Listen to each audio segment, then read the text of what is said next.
in the year 1406 of the Shaka era, Lord Krishna entered the bodies of both Jagannath Mishra and Sachi.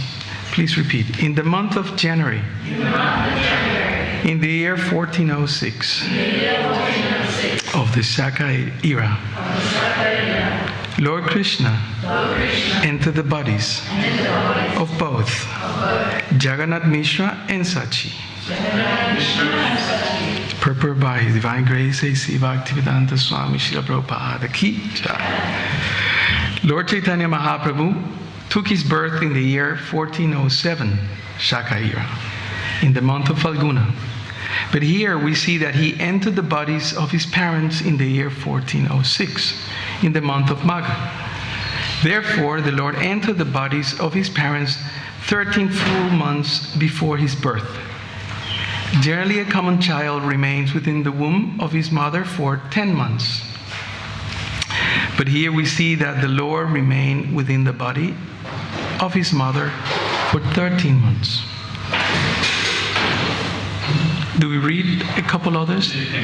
Yeah, because there's no purpose further. The next verse, text 81. Mishra kahe sachistane deki anarita Yotirmaya dehe geha Lakshmi adhishtita. Translation. Jagannath Mishra said to Sachimata, I see wonderful things. Your body is effulgent, and it appears as if the goddess of fortune were now staying personally in my home. Om Ajnanati Mirandasya Jananjana Salakaya Chakshurun Militam Jena Tasmai Sri Gurave Namaha.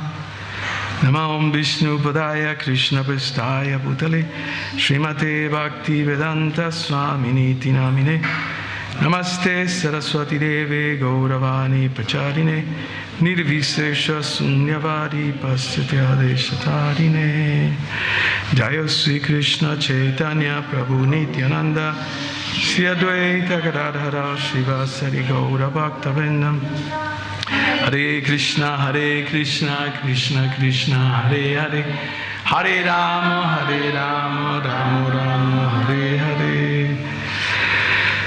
Mukham karoti vachalam famgumlam gayate girim jakripata mahan bande Shri Gurum Dinatarinam Paramananda Madhavam Sri Chaitanya Ishwaram. So the advent of Lord Chaitanya takes 80 and 81 from Chaitanya Charitamrita, chapter 13. So the Lord has appeared in the hearts of Mother Sachi and Jagannath Mishra. Srila Prabhupada explains in the following purports that the appearance of Krishna, and specifically of Lord Chaitanya, is not ordinary. It doesn't happen like, the general insemination of a woman by the man, the husband. But Krishna is manifested in the heart of the father of Sri Chaitanya Mahaprabhu, who's none other, according to the Gaudadesha Deepika from Kavi Karnapura, then who's the father of Lord Krishna? Vasudev? Yeah. But the Gaura Ganadesha Deepika explains that Jagannath Mishra is actually Nanda Maharaj. So Mother Sachi, Mother Yasoda, in Krishna's Lila, it's gonna, there's a whole issue, because Krishna in Krishna Lila appears as the foster son of Mother Yasoda and Nanda Maharaj. But in this case, they are we may say, original son. So Lord Chaitanya is here, and it is described that, further on, the whole advent of the Lord will be presented in more details. But what we find here is that from the heart, and Prabhupada explains also in several classes that it's a matter of the heart. That's his point. That first the Lord appears in the heart, and then he manifests himself externally. So we had the appearance of Sri Chaitanya Mahaprabhu, Gaur Purnima, and there was a beautiful festival. I couldn't attend because I was working, but I saw it. Some recordings, Abhishek, Prasadam, Kirtan, etc. So now what? Lord Chaitanya appear. So what do? We wait for next year, another Gaur Purnima.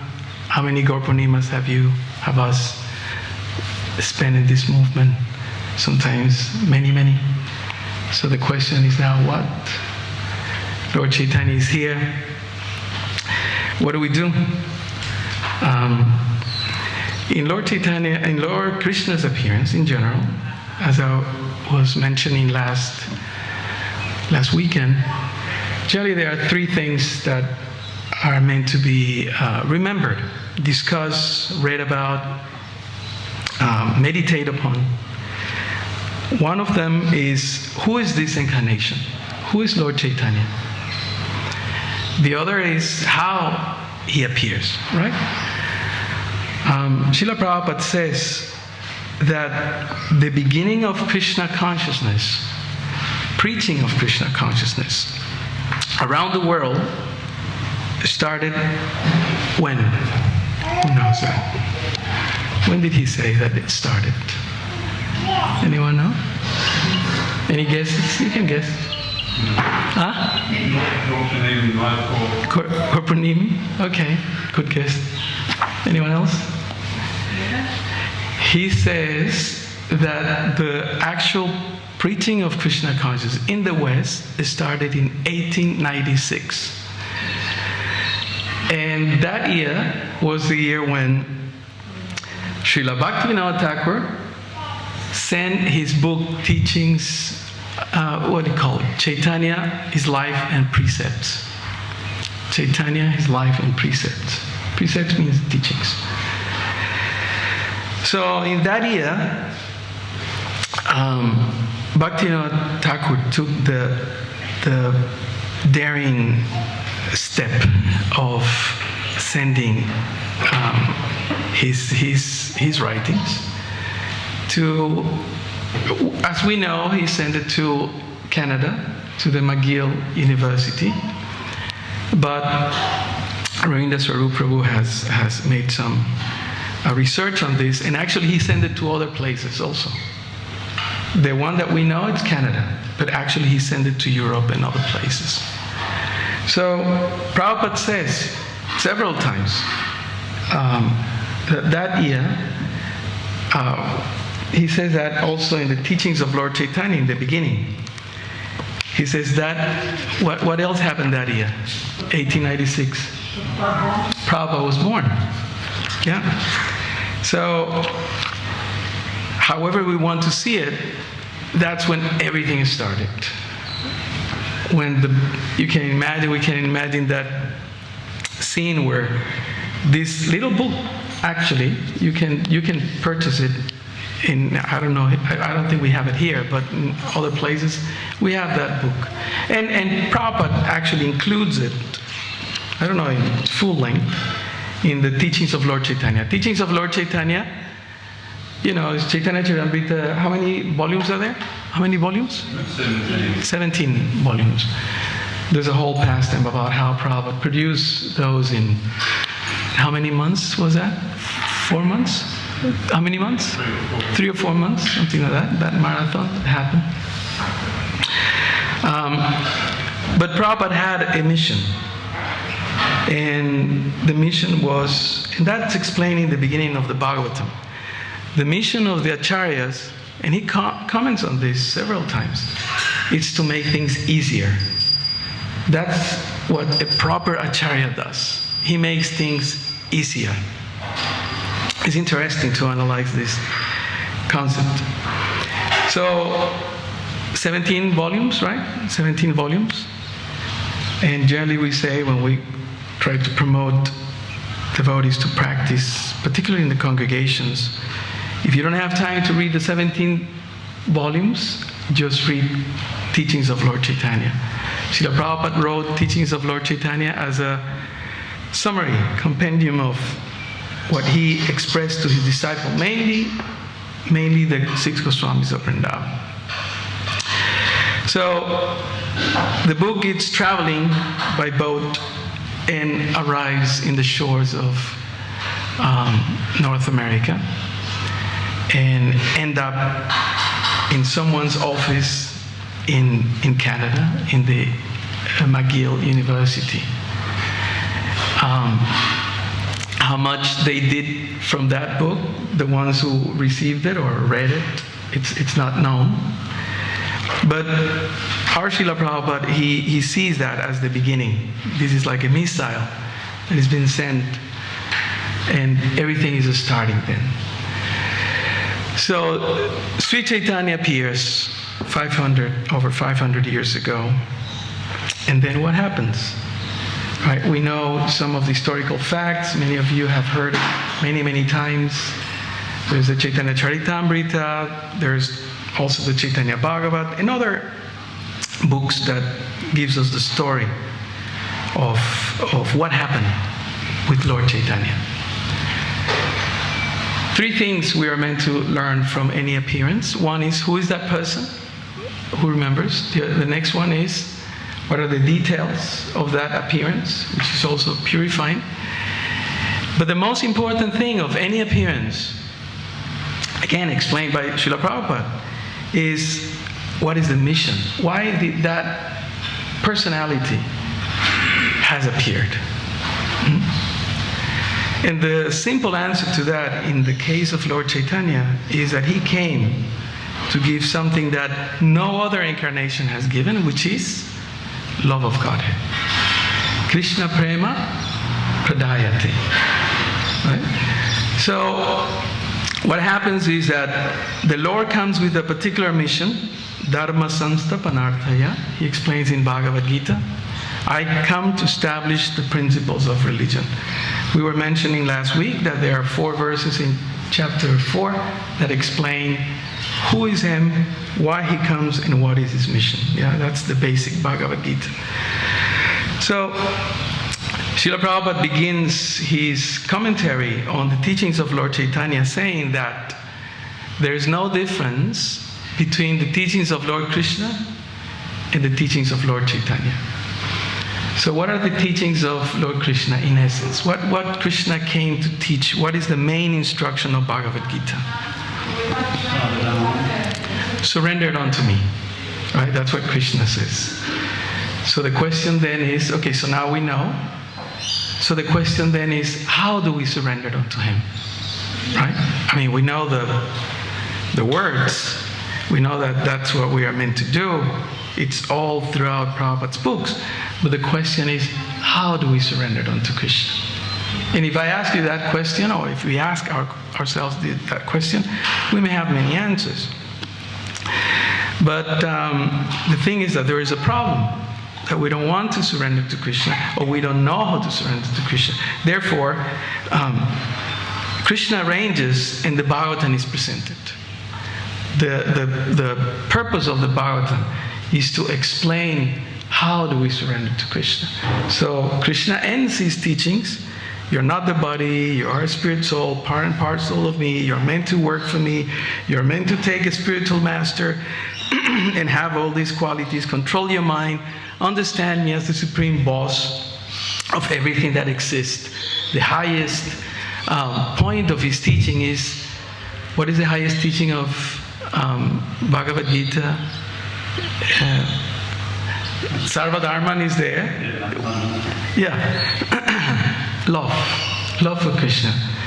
Always like to remember, I learned from someone, the Bhagavad Gita is like a mountain, and then the peak of that mountain has 2 parts, chapter 9 and chapter 10. Chapter 9 explains bhakti, and chapter 10 explains the devotees, bhaktas, bhakti and bhaktas. So this is the maximum this is the topmost instruction that Krishna gives us, how to apply it. And for that, Bhagavatam appears. So in Bhagavad Gita, who is teaching? Krishna himself. And in the Bhagavatam, who is teaching? The devotees. You see the connection? Krishna explains about bhakti in Bhagavad Gita. And in the Bhagavatam, the devotees show what bhakti is. That's why we read Bhagavatam. And that's why there are so many stories. Right? Narada Muni appears, the Pandavas are there, Queen Kunti's prayers. Right? So we start seeing all these examples of how to surrender to Krishna, how to develop love for Krishna, how to express love for Krishna, like that. And the ultimate, if we want to make it simple, example of Srimad Bhagavatam, who is the main character of Srimad Bhagavatam? Parikshit Maharaj, right? So yesterday, when reading and preparing some notes for today, it happened that His Holiness Kadamba Kanana Maharaj ceremony was uploaded, and then we stay watching and listening to what he says. And it was quite interesting, because while we were hearing what Jayadvaita Maharaj was saying, these final words, after Maharaj is placed in Samadhi, he said, and I was just making some notes, and I was thinking of something to bring today to class. And what I was thinking is that, you see, the way that Lord Chaitanya is described, when we offer prasadam, right?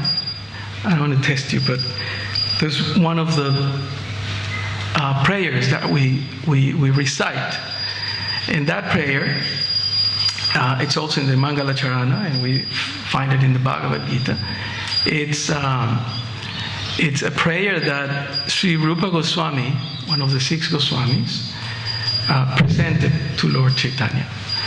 Namo Mahavadanyaya Krishna Prema Pradayate. Dayate means to give, like dhanam, to give charity, pradayate. Give to everyone, pradayate. So I was just thinking about that's a way to understand Sri Chaitanya Mahaprabhu and to understand his mission. Right? And just when I was making some notes and we had the computer there, we were watching what Maharaj says. He said that Kadamba Kanana Maharaj, his last word, who heard the class? Anybody? You heard the class? Yeah. What was the last word? Mission. Huh? Mission above all. Mission. Right? Well, what is the mission? That was exactly, I don't say esoteric or anything coincidental, but I was just thinking about that, that it's important to know what's Lord Chaitanya's mission. In fact, in the teachings of Lord Chaitanya, there is a section just before everything starts. I think it's before the introduction. Yeah, before the introduction. It's called The Life of Chaitanya Mahaprabhu, and then Lord Chaitanya's mission. Lord Chaitanya's mission. So what is his mission? What did Lord Chaitanya come for? Krishna Prema Pradayate. So Maharaj's last words were mission, just give. And then he tells a story about Kadamba Kanana Maharaj giving, what was it, a pineapple? That he gives to somebody in Africa, and then Maharaj becomes emotional, so it could be something so simple. So I was just thinking, how do we give Krishna Prema to someone if we don't have it to start with? How do we give it? How can you give something that you don't have, right? And I have a particular liking for Jayadvaita Maharaj. Whenever he comes to Mayapur, we try to listen to his classes and things. And I thought he's going to give something really philosophical, something, he worked on the books, and, he's very knowledgeable, and he's going to say something that we never heard. And what was his story? Kadamba Kanana Maharaj giving a pineapple to somebody, right? And the person that received that pineapple got emotional, right? And then Maharaj got emotional, Kadamba Swami, when Jadvaita Maharaj was telling the story, that Kadamba Swami was getting emotional because the person got emotional. And then Jadvaita Maharaj also got a little moved, right? He sort of, his voice trembled for a bit. So it can be so simple. So what was the Acharya's mission? What did I say before? That the Acharyas have a mission. And what is their mission? To make it simple. So it could be as simple as giving someone, I mean, a pineapple is kind of, a bit of a thing. Right? But so simple. It could be so simple. Right? So that's the mission of Lord Chaitanya Mahaprabhu. That's why he comes to give. Right? Something that no one has given before. So we are very fortunate to be in this movement. When we hear these things, we realize, how is it that I ended up here? I mean, personally, some of you surely have great piety and have done things in the past. But in my case, how this rascal Latin end up in this movement? I can't conceive. I remember the first time I came to Mayapur, the 80s. I went there to live and to become a pure devotee. And I remember my Guru Maharaj sent me to see the deities. Radhamara, I just went running to his room and he told me, have you seen the deities? I haven't seen the deities. He says, you go and see the deities. So I went and see the deities. And I remember the first time I saw Radhamadava, I was shocked. I was shocked. I asked last time who hasn't been to Mayapur. So I think 3 or 4 people raised their hands. And so when you see Krishna there in Mayapur, it's such an impactful experience. And one thing came to mind, that if I ever go back to the spiritual world, this is how it is. This is Radha Krishna is right there. At that time there were only 4 gopis, and Nrsimhadev had just been installed. There was no Panchatattva installed at that time. So Lord Chaitanya's mission. What's Lord Chaitanya's mission? That's the point. So in 500 years, many things have happened. So the question is, so what now? Krishna came 5,000 years ago or more. And then Lord Chaitanya comes again. Krishna brings his teachings in the Bhagavad Gita, then manifests the Bhagavatam through the devotees, Parikshit Maharaj's story. And then now what? You see, there is a problem. The problem is that Kali Yuga, it's too cruel. It's too confusing, alluring, bewildering, and attractive. Srila Prabhupada used to say, the problem with you, he was referring mostly to Westerners, but I think that everyone can be included there. No exclusion, no discrimination. You are not afraid enough of Maya. One time Prabhupada was walking, and Prabhupada, I think, was talking about humility. All right? And then one devotee said, Prabhupada, but if we become humble, we may also become proud of being humble, and therefore we fall in Maya. He said, Prabhupada turned around and says, fall in Maya? You're always in Maya. So sometimes we may think, or our mind may think, oh, I'm such a devotee, I've been around for a while, I've done this, I've done that, I've been here, I've been there, I read this or that and that. But still you're in Maya. That's the problem. We were also watching another interview with Kanana Maharaj and Jadvaita Maharaj a month and a half ago. And someone asked a question that in one of the prayers, it is said that, one of the songs, it is said that because I'm the most fallen, then my claim is first. So the question is, are we the most fallen? Or are we meant to think that are the most fallen, that we are the most fallen? So Caitanya Maharaj said, either way, whether you are the most fallen, but you should think that you actually are the most fallen, then you will get the mercy. It's not that you say, oh, I'm the most fallen, but I'm thinking, nah, I'm better than that one and all this, No, I'm just saying it. It's not lip service.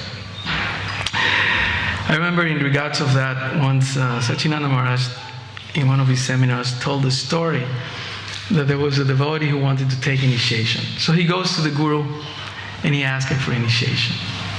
And the Guru said something along the lines of, but you are the most fallen. Are you because he's saying, I'm the most fallen. It's standard practice. Humility. What's that verse in Bhagavad Gita? Amanitvam adambitvam. Krishna says, the first element of a spiritual life is humility, pridelessness. He repeats it. Amanitvam, that no mana in that case means honor. Like in the Shikshastaka, what's the third verse? Trinarapi sunichena tarorapi sahisnuna amani. Amani na, mana dena. Honor I shouldn't take for me. Amani na, mana dena. I should praise others. So the Guru was telling or asking the devotee, or the aspiring disciple, so do you think that you are actually the most fallen? And he said, well, yeah, kind of, yeah. Well, I'm here, no? So how much more you want? So he said, okay, you have a task. Generally, when someone's going to take initiation, traditionally the Guru will give some task, some test, like that. So he said, you go around and find someone that you are higher than, an entity, a person, etc. So he goes around, the first time he goes around the town, and he starts seeing this and that, and he saw that he was better than many. Right? So he came back, and then the Guru asked the question, so are you the most fallen? He says, actually, no, I am better, no. Okay, he says, so go again, but don't look at people, start looking at animals now. So then, he was thinking, because there was pride in his heart. That's the whole thing. So at some point he started realizing that, like sometimes flies enter into your house, right? Try to catch the fly. The fly is faster than you, it's smarter than you. It already knows where you're coming. Sometimes I get so bothered because they come in, don't want them to pollute the kitchen or whatever. And I try to catch them, and they are so smart. They always outsmart me. I'm not that smart, so I guess that's the reason. But even an insignificant animal can outsmart us. So then this person was looking at different things. Oh, these animals are so stupid, and this one is so slow, and I'm better, like that. But then he had a call of nature, so he goes to the bush somewhere, and then he sees that there's a worm there, right? And the worm is entering the remnants of somebody, and it's going in, going out, going in, going out, and then it dawned on him that actually he was the lowest, because there was an entity there that out of the waste was doing something and was getting something that was nurturing nutrients, So then he realized at that moment, somehow, because of his endeavor, he realized that even a donkey, an ass, it's superior than him, because he's there carrying things, tolerating, not complaining. And so many things that he starts seeing in nature, so many insects, animals, insignificant entities, he realized, that actually I'm the most fallen, because there's so many good qualities in everyone else. Amanina, manadina. So when he comes to the Guru, then the Guru asks him again, so, are you the most fallen? And then he realized, And with realization, he says, yes. And he started explaining why. He says, okay, now you can be my disciple. So sometimes we need to go through certain trials and tribulations to realize that we were not what we thought. I remembered the Sankitan leader of Spain, a couple decades ago more. He came around to South America to give some Sankitan seminars. And I remember he told this story that the first time he went to the temple, I'm assuming long-haired or whatever it is, somebody invited him. So he came all, in his words, proud and arrogant. What these people are going to tell me, this and that. I'm so cool, I'm doing this, I'm doing that. So he sees that everyone pays obeisances, and then someone told him to pay obeisances. The class was about to start or something like that. So he touches his forehead on the ground, and as soon as he sits up, the devotee who's giving the class says, "You are the dog." And he's thinking, he's talking to me, he's picking up a fight with me, why? And then he started explaining, the devotee started explaining that you're just like a dog, running after your senses, thinking of sense gratification, not caring about, and then the devotee was telling the story. He says, how did he know? That's exactly how I think. I just want to gratify myself, and I don't care. I don't care about what my parents say. I don't care what the government says. I don't care what my teachers say. I don't care. I'm just going to do my own thing. So I remember him retelling the story that it's like Krishna talking to him. So sometimes Krishna makes these arrangements to shake us up. And sometimes these, as I said, trials and tribulations can be quite painful. Sometimes in our own life, sometimes in the life of others. But particularly for a disciple, when the spiritual master leaves, it is a hard test, right? And Prabhupada explains in different parts, I think it's the 4th canto, that the disciple at that point should follow all the rituals and things like that, but at one point he should cry without any solace, because the dearest person, that person who has come to save him or her, has gone. So that's the duty of a disciple, to lament. Of course, not to make a show or anything like that, but that's the idea. So Maharaj left that legacy, and that legacy is to continue the mission. But we have to know what the mission is. So that's what Srila Prabhupada came to give. So there's an interesting point. I don't want to overdo it. So if you have any questions, you can start formulating them. But one last thing in regards of this mission, it's like, I don't know how it works here in Australia, but sometimes there's the Olympics, and then you have the torch, right? And sometimes the torch goes to different countries, and famous ex-Olympians, sports people, then they take the torch and then they run, I don't know, a few meters or kilometers, I don't know exactly. And then the torch goes everywhere, and then finally they bring it to the Olympics, and then they light the Olympic flame and all that sort of jazz. So, in a similar way, the mission of Lord Chaitanya is passed down by the parampara. So if we want to know truly what the mission is and how to implement those instructions in our life, we have to learn from the parampara. And I'm just going to end with this because we don't have much time. But the one that we may say reignited the flame of Lord Chaitanya's mission was Srila Bhaktivinoda Thakur. Right? So the teachings of Chaitanya came, there were things established, as you know, Vrindavan was revived, Mayapur, some things happened there, and it lasted for some time, but there was a period around 200-300 years that what it's called the dark ages of Vaishnavism, which means that, as nothing was happening. And in fact, some of the teachings of Lord Chaitanya were distorted And there was a misapplication of this, and there were what's called apasampradayas, and there were some lines that were doing things against Lord Chaitanya's teachings, as you know. So Bhaktivinoda Thakur arrives. He's on the left of Srila Prabhupada. He arrives and he does several things. He established Sri Chaitanya Mahaprabhu's birthplace. He revives many of the holy Lila stands in Mayapur. Navadvip, he writes around 100 books, 2 commentaries on Bhagavad Gita. But most importantly, what he established is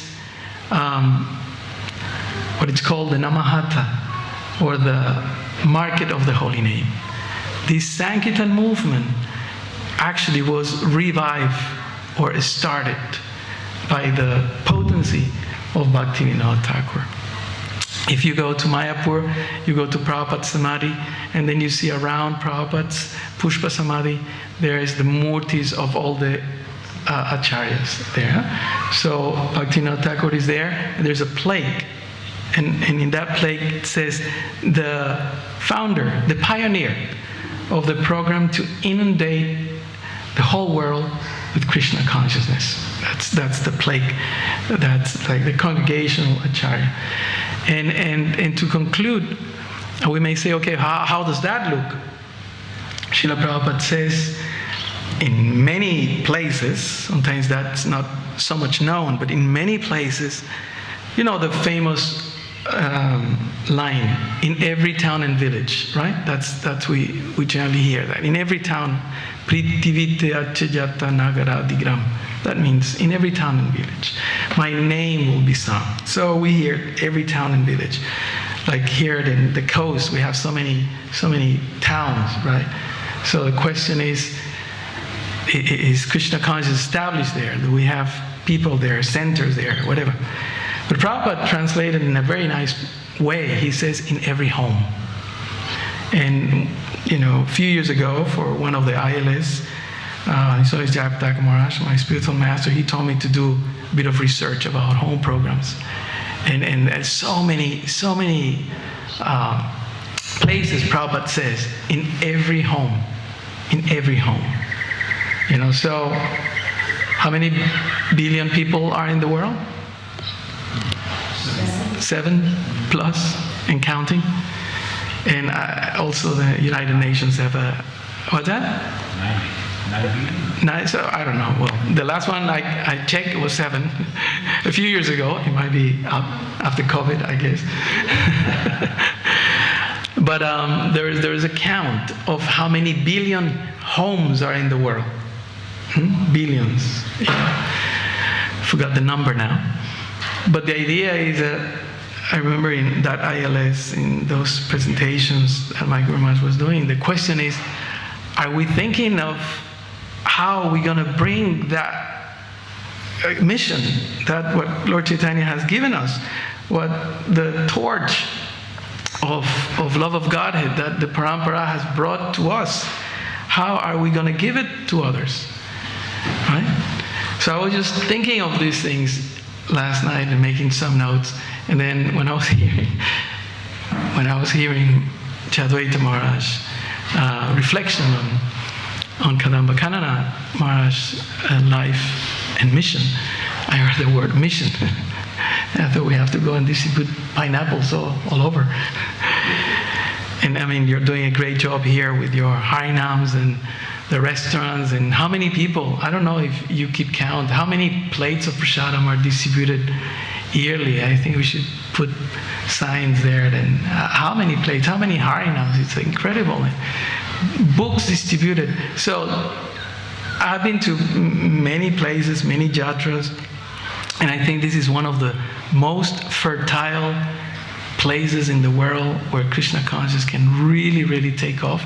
I mean, this place is like a mini Mayapur. Every time I'm here, it just reminds me of the Holy Dham. I don't know if that's your realization.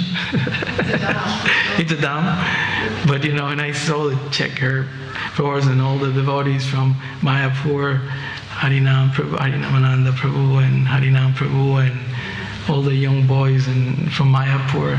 You know, it's like a miss Mayapur so much, and I come here and it's like, poof, all these people and all these friends that I have met in Mayapur. So it's like special mercy. But the story doesn't end there. The question, as I began, Lord Chaitanya has arrived, and now what? What can we do? At least one devotee was saying, at least we smile when we see somebody. They say, oh, Hare Krishna. People are nice, are friendly. We give them, if you have a pineapple, you meditate on Kadamba Kanana Maharaj. We give them something, right? Prasadam here is a main feature, one of the main features of this project. Everyone's clapping in the morning, right? In the evening as well. So this is the most fertile place for developing Krishna consciousness. This is what Lord Chaitanya came to do. Not for us and we be saved and take it easy and have fun in Krishna consciousness, have great prasadam, and then die and go back to Godhead or something like that. But to help others. That's the whole thing. Bhaktivinoda Thakur wrote a book. It wasn't a book, it was actually a newsletter called Godruma Kalpatavi. And there he explains how he scientifically developed this love of Godhead. And you know what's the quickest way, he explains in that book, what is the quickest way to achieve love of Godhead? I'm just saying what he says. I'm not saying that I... Any guesses? Give it to others. Give it to others. Thank you very much. Give it to others. Take it, and in parallel to it, at the same time, try to give it to others. That's what he says. Take it and give it to others. And the more you do that, the quicker and the deeper is your realization about Krishna consciousness. The taste, he talks about taste. Right? So there are four stages, as you know. Nam, the name, and then Rupa, the form, and then Guna, the qualities, and Lila. So Krishna has a name, very beautiful name, Krishna. Right? And then he has a form, and then you come for the first time. Remember the first time you went to a temple? For the first time you saw a picture of Krishna? I never have seen Krishna before, in this lifetime at least. So it's beautiful. Somehow it's beautiful. And then you learn how he is, his qualities. And then you learn what he does, his lila. Damodar lila, Ratha Yatra, all these lilas are wonderful. So, Bhaktivinoda Thakur says that if you start relishing such things, but at the same time you're sharing with others, the taste increases. Right? And Krishna says in the Bhagavad Gita, surrendered unto me, sacrifice, jagyartha karmana, work for me, he says, right? Bit demanding, Krishna. Right? But Lord Chaitanya, he doesn't say that. He said, just let's invest together. That's what Lord Chaitanya says. That's what Bhaktivinoda Thakur explains. What does it mean, invest? Invest means that you do something, swalpamapi asatarma, just do a little bit, and I will give you taste. If you help me in my mission. That's what Bhaktivinoda Thakur explains in this book. If you help me in that mission, I will give you some special mercy. That's why those devotees who go out and distribute books. I was talking to Shastra Prabhu. You can see he's relishing every moment, for him, every day, right? The devotees who distribute prasadam, he's like, there's some beaming some special effulgence in their faces. Devotees experience a particular taste. And Bhaktivinoda Thakur says, so when you chant, your chanting becomes more relishable. And when you see Krishna, he looks even more beautiful. And then when you hear about his pastimes, then they become more and more tasty, right? And then when you know about his qualities, then it's like, wow, Krishna is amazing. You heard it for 30, 40, 50 years, whatever it is. But it becomes something that it's Navajovanam, always fresh, always youthful. So this is the mission of Lord Chaitanya. And this is the most powerful way to achieve perfection. And the parampara has endeavored Srila Prabhupada, 2 heart attacks, 1 stroke, so many things he went through to give us that. And so many devotees are continuing that mission, as Kadamba Kanana Maharaj said. And we should continue to do that, try to do that in our best capacity, whatever shortcomings we have, try to improve them, try to surrender to those devotees who are better than us. Who is not better than us? That's the question. And carry on. And that's the movement of Sri Chaitanya. That's what movement means. It's something is happening, right? And we continue like that. Many more generations will come, and we have to leave something behind. Good example. Temples, projects, books, so many things. So that's the idea. So Lord Chaitanya comes. Who is him? How he comes? We have heard, and books are there. But the mission. Now that he came, now what? What can I do? Smile at someone, give a piece of fruit, give some prasadam, give a book, give some time. What can we do? That's the question. Okay, so we stop here. If there are any questions or points, corrections, suggestions, anything?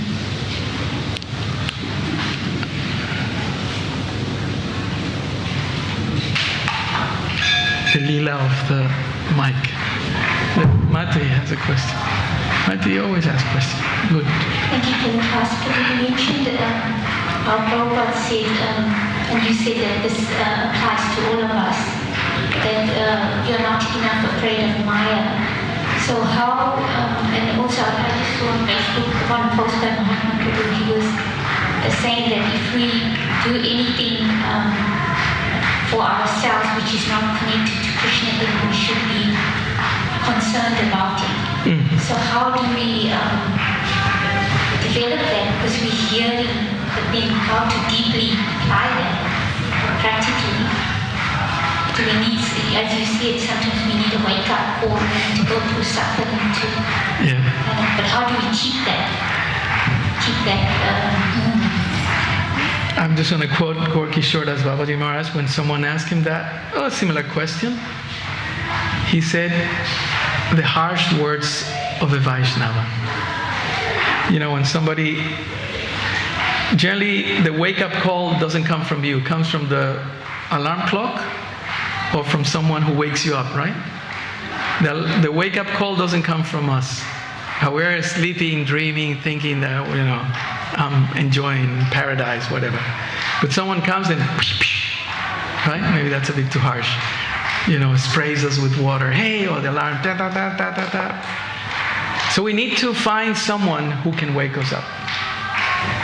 The spiritual master or other spiritual masters, senior people, we find, that Prabhu every time that talks to me, or that Mati every time she tells me, how's your japa, how's your reading, how's your sadhana, So we need to approach those devotees. I think Shastra Prabhu was giving a class, and he said that we have to look around and find those devotees who help us to advance.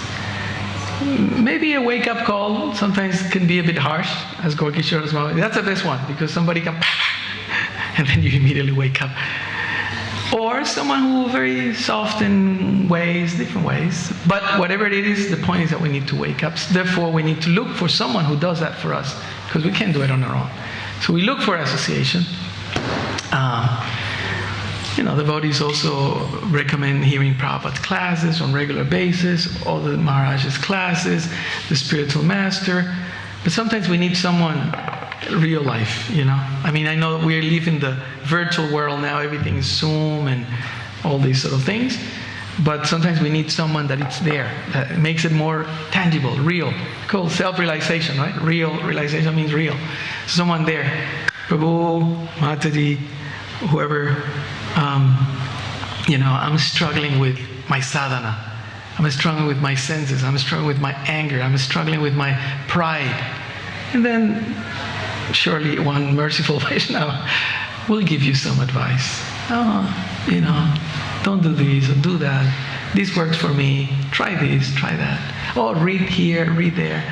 Sachinanda Maharaj says, I heard in his seminar, go and clean toilets and wash pots. That's a quick way. So I like to wash pots. Toilets not so much, but pots I like to wash. Reminds me of my Bhakta days, happy days. So whenever I have the chance, I like to wash pots. So there are different ways that may, but association. Let's remember, it's not going to come from us. We're mad. That's what Rupa Goswami says. Krishna sends you help in two ways. From your heart, but we're blind and mad and we are not listening. And from outside. And outside means an acharya, a devotee, an exemplary devotee. So we see those examples and we think, wow, this is what Maharaj did. This is what Prabhu did. This is what that devotee lady did. Oh, let me learn from him or her. And if we have the chance to talk to them, to see them, to do something for them, or ask them a question that is like Sutta Goswami says, what's that verse? Munaya sadhu pristoham bhavadbir lokamangalam jatkrita Krishna samprashno janatma suprasidati. That just asking one question can change your life, will satisfy your soul, and will give you perfection. Just one question. And the question is, now what? What do I do now? Here I am, what can I do? So that's the process. Simple, but not easy. Thank you. Sri Caitanya Mahaprabhu ki jai, Sri Caitanya Caritamrita ki jai, Srila Prabhupada ki jai, Gaur Premanandi, Hari Hari.